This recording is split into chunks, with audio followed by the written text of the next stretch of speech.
चारों तरफ तालियों की गड़गड़ाहट के साथ गर्ल्स पावर के नारे लग रहे थे और निराली स्टेज पर खड़ी मुस्कुरा रही थी। ऐसा क्या कर दिया था निराली ने और किस स्टेज पर खड़ी थी वह? आज की वीडियो में एक ऐसी लड़की की कहानी है जो उन तमाम लोगों के मुंह पर तमाचा है जो कहते हैं कि भगवान ने उनको गरीब के घर में पैदा कर उनकी किस्मत के सारे दरवाजे बंद कर दिए। ये कहानी उन तमाम लड़कियों के लिए एक उदाहरण है और सीख है जो सोचती है कि संसाधन की कमी और गरीब घर में पैदा होना उनका गुनाह है और वो अपने सपनों को कभी पूरा नहीं कर सकेगी। जैसलमेर के रेगिस्तान के दौरों में एक छोटी सी डाणी में रहने वाली निराली जब पैदा हुई थी तो उसकी माँ ने बड़े प्यार से नाम रखा था कि मेरा नाम रोशन करेगी मेरी निराली। और बाप ने निराली की शक्ल तक न देखी थी क्योंकि उसे एक बेटे की चाहत थी। निराली का बाप रेगिस्तान के दौरों में बसी बेहद बड़ी और खूबसूरत होटल में गार्ड का काम करता था। अपनी आधी से जरा तनख्वाह दारू पीने में उड़ा देता था। जब निराली 4 साल की थी तो दारू पीकर होटल से वापस आते समय निराली के बाप की एक एक्सीडेंट में मौत हो गई थी। निराली ना समझ थी। माँ से निराली का बहुत लगाव था पर पिता की बेरुखी के कारण वो अपने पिता से जुड़ ही नहीं पाई थी। होटल मैनेजमेंट ने निराली के घर की हालत देखते हुए उसकी मां को साफ सफाई का काम दे दिया था। वैसे होटल उनसे ज्यादा दूर नहीं था, महज 2 किलोमीटर दूर था। इसी तरह निराली की जिंदगी की शुरुआत हुई। डाणी से 3 किलोमीटर दूर एक सरकारी विद्यालय में वो पढ़ने जाती थी और उसकी माँ सुबह 9 बजे जाती थी और शाम को 5 बजे वापस आती थी। निराली बहुत चंचल और खूबसूरत थी। उसकी पढ़ाई में बहुत रुचि थी पर पिछड़ा हुआ इलाका होने के कारण स्कूल के अध्यापक न ही सही समय पर आते थे और न ही अच्छे से पढ़ाते थे। बस जो टूटा फूटा निराली को मिलता उसी से निराली सीखती गई। इसी तरह निराली की जिंदगी आगे बढ़ती रही। विकट परिस्थितियों और अच्छे मार्गदर्शन न मिलने पर भी निराली ने 10वीं क्लास फर्स्ट डिवीजन से पास कर ली थी। बचपन से चंचल होने के कारण निराली की सोच बहुत क्रिएटिव थी और माँ की लाडली होने के कारण माँ ने भी मना नहीं किया और निराली ने अपनी 11वीं क्लास में साइंस और मैथ लेकर रोज अपनी डाणी से 7 किलोमीटर दूर शहर पढ़ने जाने लगी थी। निराली शनिवार और रविवार को माँ के साथ होटल में काम करने जाती थी। इसके लिए उन्हें कुछ एक्स्ट्रा पैसे मिल जाते थे। एक बार अपने साइंस प्रोजेक्ट को लेकर अमेरिका की हेलेना स्टीव जैसलमेर के दौरों में अपनी रिसर्च करने आई थी। 19 साल की थी हेलेना। इसी होटल में 25 दिन के लिए रुकने वाली थी। जब शनिवार और रविवार को निराली काम करने के लिए आई तो हेलेना की नज़र उस पर पड़ गई और उसकी मासूमियत ने हेलेना को उसकी ओर खींच लिया। हेलेना ने उसको रूम में बुलवा लिया। बचपन से होटल में आना जाना था और पढ़ने में भी अच्छी थी तो निराली को अंग्रेजी की अच्छी समझ थी। हेलेना ने उसकी पूरी आप बीती सुनी और उसे कहा कि जब भी समय मिले वो होटल में आकर उससे जरूर मिले। उस समय निराली की दिवाली की छुट्टियां चल रही थी तो निराली रोज होटल आने लगी और हेलेना से मिलने लगी और अपनी स्टडी में भी हेलेना से मदद लेने लगी। हेलेना निराली की बहुत अच्छी हमदर्द बन गई थी। निराली दिखने में बेहद सुशील और खूबसूरत थी और उसकी मासूमियत और चंचलता इस खूबसूरती को 4 चांद लगाती थी। ऐसे एक दिन निराली होटल में काम कर रही थी तो होटल मालिक के पुत्र विवेक की नज़र निराली पर पड़ी। विवेक मॉडर्न जमाने का लड़का था जो होटल मैनेजमेंट का कोर्स करके आया था।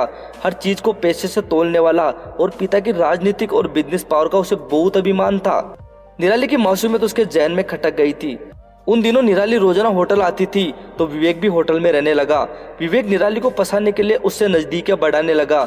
निराली ना समझती उसकी इन चालाकियों को समझ न सकी और इधर निराली और हेलेना की दोस्ती बहुत पक्की हो गई थी और मन ही मन हेलेना मन बना चुकी थी कि वह इस गरीब लड़की का जीवन जरूर संवारेगी क्योंकि निराली हर कॉन्सेप्ट को बहुत जल्दी समझकर हल कर देती थी। दिवाली की छुट्टियां खत्म होने में 2 दिन शेष थे तो विवेक ने होटल आकर कहा कि उसके फार्म हाउस में दिवाली के उत्सव के कारण बहुत कचरा हो गया है। उसे सफाई कर्मचारी की आवश्यकता है और उसने निराली को एक मोटी रकम का प्रलोभन दिया। यह रकम बहुत बड़ी थी और उसे पढ़ाई में बहुत मददगार भी। तो उसने फटाफट हाँ कर दी और वो विवेक के प्रलोभन के पीछे की नीयत को बिल्कुल भी न समझ पाई थी। विवेक उसे गाड़ी में बिठाकर अपने फार्म हाउस ले गया। वहाँ पर कोई नहीं था। निराली वहाँ किसी को न पाकर थोड़ा सहमी पर अपनी मजबूरी के आगे उसने अपना काम प्रारंभ कर दिया। विवेक ने थोड़ी देर उसके इर्द गिर्द ही काम करने का नाटक किया। तभी उसे थोड़ा शक तो हो गया था पर विवेक ने थोड़ी देर बाद अपनी सारी मर्यादा पार कर दी। वो निराली की आबरू और इज्जत के साथ खिलवाड़ करने लगा। आसपास कोई नहीं होने के कारण निराली की चीखें उस फार्म हाउस में दब कर रह गई। अपनी माँ की लाडली निराली जो एक बड़ा अफसर बनने का सपना देखती थी आज अपना सब कुछ खो बैठी थी। विवेक उसे फार्म हाउस से सीधा उसके घर पर पटक गया और कुछ पैसे भी दे गया। उसकी माँ को जब निराली ने अपनी माँ को सारी आप बीती सुनाई तो उसकी माँ बहुत डर गई और सदमे में बीमार हो गई। निराली घर पर ही रहने लगी और हमेशा रोती रहती। जब हेलेना का वापस जाने का समय करीब आ गया और निराली उसे 2-3 दिन से नहीं मिली थी तो उसने किसी से पूछा तो किसी ने भी संतुष्ट जवाब नहीं दिया। अब वो निराली को लेकर बहुत चिंतित हो गई थी। वो बिना किसी को बताए खुद निराली को ढूंढने निकल गई। 1-2 जगह पूछताछ करने के बाद उसे निराली की ढाणी का पता चल गया था। जब निराली के घर पर पहुंची तो निराली हेलेना को देखते ही उसे गले लगाकर जोर जोर से रोने लगी। अपनी सारी आप बीती हेलेना को सुनाई तो हेलेना की आंखों में भी आंसू आ गए। हेलेना निराली को लेकर पुलिस स्टेशन जाकर विवेक के खिलाफ कंप्लेन दर्ज करवा दी। विवेक ने अपने पिता को सारी बात बता दी और उसके पिता ने राजनीतिक पावर का फायदा उठाकर कंप्लेन रजिस्टर्ड ही नहीं होने दी और पुलिस का पावर दिखाकर निराली और उसकी मां को पुलिस थाने उठाकर ले गए।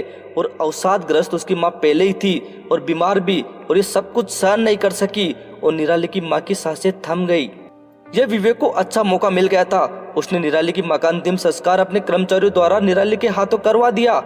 हेलेना का वीजा खत्म होने में कुछ ही दिन बाकी थे। हेलेना कुछ समझ नहीं पा रही थी। हेलेना ने अपने पिता से राय मशवरा करके इससे पहले कि विवेक निराली के साथ कुछ और गलत करता, इससे पहले वो निराली को चुपके से लेकर दिल्ली निकल गई। दिल्ली आकर हेलेना ने अमेरिका दूतावास की मदद से उच्च स्तरीय अधिकारियों की सहायता लेकर इस मामले की रिपोर्ट दर्ज करवाई।